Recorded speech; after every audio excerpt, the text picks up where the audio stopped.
Welcome to CoBB, Conversations on the Business of Brands. I'm Sudeep. And I'm Sharan. So today we have a topic that has been, that has attracted a lot of interest. Our beloved topic of offline distribution in the FMCG sector.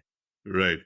And this is especially for the D2C FMCG founders, but actually it's for all kind of founders who are looking to understand the general trade distribution. It's for them. Okay. So let's quickly first summarize, Sharan. Why do D2C or digital first brands, why do they need offline distribution? Well, like we've said so many times on the show already, D2C in FMCG is not a business model at all.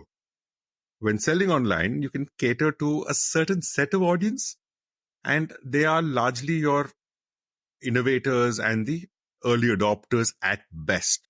You need to get access to other customers, and that is why you need to go offline first. It is more of a stage rather than a business model. And, in one of our episodes on why brands advertised, we spoke about the distribution curve, right? How the customers are spread out. So there are innovators, early adopters, early majority, late majority, and laggards. So this, just from how you're saying it, right? We know where the majority is. Correct. The early adopters and the innovators make up, as per the rule of this distribution curve, about 15% of the entire consumer base. If you take the Indian context into account, the entire online shopping universe of households is about 19%, and that is skewed by the metro cities also. I think metro cities are about 37%, and that's the skew. And I think added point there is that it is all about omni-channel consumption and purchase today. So you will advertise digitally, people will consume it there, they will retain the salience in their heads. And when they go to purchase offline a lot of their stuff, they will possibly ask for your product and vice versa. So therefore, the journeys are no longer only uni-channel, they are omni-channel now. And hence possibly you need, digital marketing as well as digital availability, offline marketing as well as offline availability. Exactly. Okay. So let's get to the specific topic of this episode. Why is offline distribution, considered a very feared aspect amongst the entrepreneurs? See, I speak to a lot of entrepreneurs, and I understand most of the fear and the apprehension of offline distribution comes from a lack of understanding and a lack of experience dealing with distributors, with retailers, with wholesalers. It just seems extremely intimidating for the number of people you want to convince and interact with. And maybe it is also about how many people you are interacting with. So supplying directly to retailer warehouses possibly seems far easier than building a supply chain to cater to lakhs of retail stores. See, the point that lot of people miss is that offline is actually the most profitable channel for an FMCG business. Okay, and interesting. If you don't do that, you are actually giving up your profitability. Okay, just on that profitability bit, how is it the most profitable part of the business? See, it's about your negotiation power, right? That's where everything comes from. Your margins, your profitability, how much you make on each sale comes from the negotiations you do. The modern trade guys, they are not dependent on your business, and they've got a plethora of stores and customers walking into their stores or coming to their platforms. So they have the negotiation power. When they know, say 20-30% of your business depends on them, they will call the shots, and they can actually bully you into giving up higher margins. And I see this with pretty much every entrepreneur I've spoken to in the startup world, that they want to get listed, but they end up giving 30-40% margins to these modern trade platforms or the e-com platforms. But look at this in offline trade.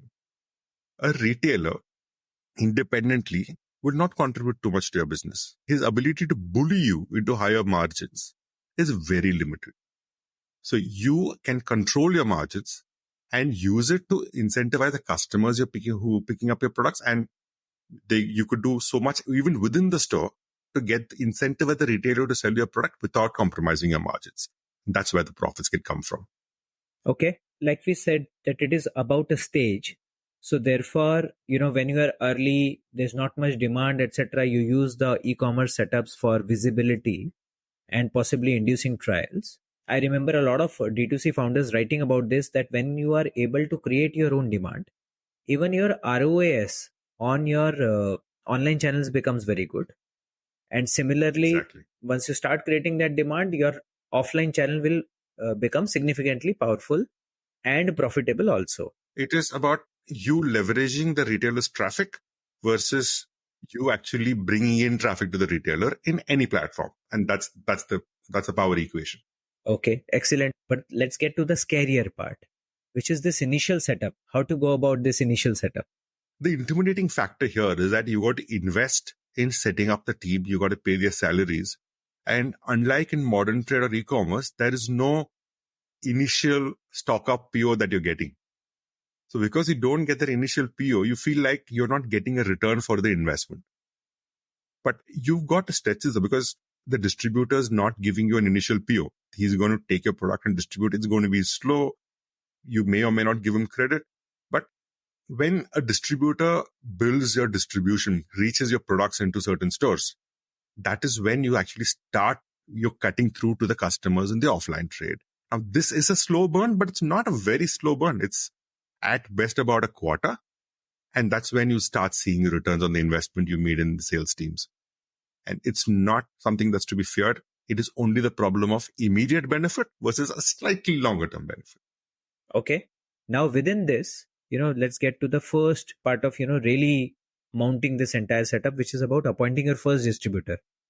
Now, how should our listeners approach this? This is something that you spoke about, measuring what you treasure.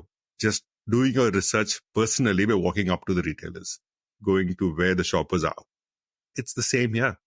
You got to go to your nearest stores where your category is being stocked. Look at what other products are there, what's the size of the category, and then talk to the retailer and find out who is distributing your competition brands into these stores. And also ask them what other brands the same distributor is selling into these stores. And you want to find a distributor that aligns with your product and category, and this is the best way of going about. Wouldn't there be a conflict if you go to the same set of distributors who are distributing the same category? Maybe there are some companies that look at it as conflict. But logically speaking, there are really no trade secrets lying there with a distributor. At best, you will know what schemes are being run, but the moment you go to wholesale or retail, even that is public news. So technically, there is no real conflict of interest or trade secrets being passed on. However, there are companies that insist on not having competition brands being distributed by the same distributor.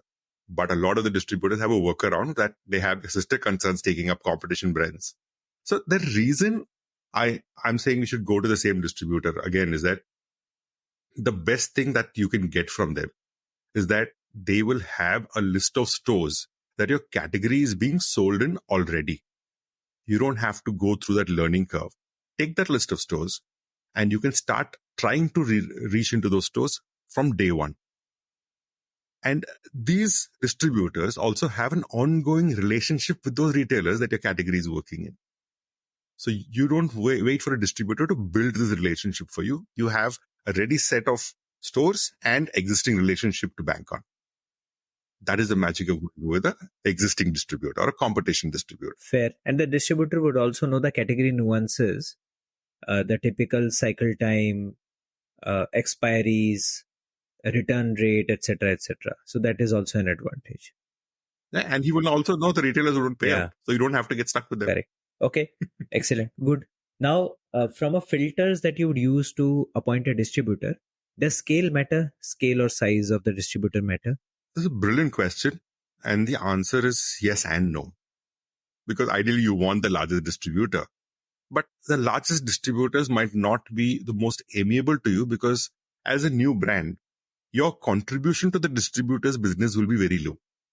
So you might not get a great share of mind of the distributor. You might be among the also rans. You also cannot go to the smallest or the young, new and upcoming distributor who's just starting his business because you don't want to share the same learning curve. You'd rather go with the distributor who's been in the market for a little longer. So the ideal size would be the mid-sized distributors who are not the biggest in the city or biggest in the area. But nothing like having the larger distributor if you can get a share of mind. And how do you get share of mind? Do you give them more margin? And that is the biggest question, right? Now, distributors want margin, and you are such a small brand. Even if you give the 50% margin on absolute terms, it'd be very small a contribution to the entire distributor business. So the way a lot of businesses build is that they give higher margins, and that's the worst way to go about it, because very rarely will you be able to cut back on your margins. So you need to give them industry standard margins or slightly more, but do not give too high a margin, but you still have to validate your share of mind. So you've got to give the distributor greater incentives, take up some of the costs like the salesman's salary, the delivery van. You take on the merchandising capability, giving them more promoters for the stores the distributor is distributing into. So there are different ways you can incentivize the distributor and also lessen the load of the distributor so that the margin seems bigger than it actually is. And with time, you can always take away these add-ons that you're providing with the distributor. And this is not like you're cheating the distributor. At a certain volume, you start justifying the return. And in absolute terms, the money the distributor makes from your business will start justifying the effort the distributor is putting into it. At that time, you can remove the incentives, but you cannot touch the margin. So therefore, you're buffering yourself for the long term. Or you can incentivize them for chasing a different set of matrices that become relevant to your business at that stage. What you're suggesting is a balanced approach between investment and, the sort of potential return that you want from them. This is appointing somebody who is there in the market who can give you access to the stores. How about appointing your own sales team? The role of the sales team is, believe it or not, it's not sales. It's to ensure distribution and to make sure that your product is primed to sell at the point of sale. So you will train the salesman, your sales officers at best, to make sure that the products are distributed right. And then once a product is distributed in the stores, you also have to ensure that the product is going out of the stores. So are you merchandising them right? Are they placed in the right kind of stores? Are they placed in the right place in the stores? Are they communicating to the retailers what the unique selling points of your brand is? Why people should choose your brand? Because people do ask retailers for recommendations. So you need to educate the retailers. You got to educate even the retailer salesman on why your product is better, and make sure this communication of why your brand is better and why it has a right to win has to be consistent right from the beginning, as in from the distributor right up to the retailer and the retailer salesman. That's the extent to which the communication has to be consistent. And this is the job of your sales team. Okay. So not only are they representing your brand, but they're training the market as to how to represent your brand in front of the customer. Absolutely. Like I said, the distributor ensures product availability, but it is a job of your sales team to make sure the product goes off the shelf. So, like we said in the past, you start with one area, one distributor. As your ambitions grow, you want to move to cover the entire city, then the state, then the region, then nation, etc. How do you scale that up? It is a gradual process, but it's geometric progress, because you start with one area. You don't start with just another area once you're comfortable with one area. You start a couple more areas. Ideally, by the end of the first quarter, I tell a lot of the entrepreneurs, make sure you're covering the city. And once you've done the city, then you don't do another city. You start covering the state. Then you start doing parallel expansion. And that's how business is built, right? You can't wait to go sequential. Once you've learned how the little bits work, then you start compounding the entire effort. And as you keep getting footholds, you've got to keep driving up your distribution. And that's the only way you will scale. There's no real rocket science behind it. But there's one point I'd make is that every region you expand into could have very different challenges, but they'll also present different opportunities.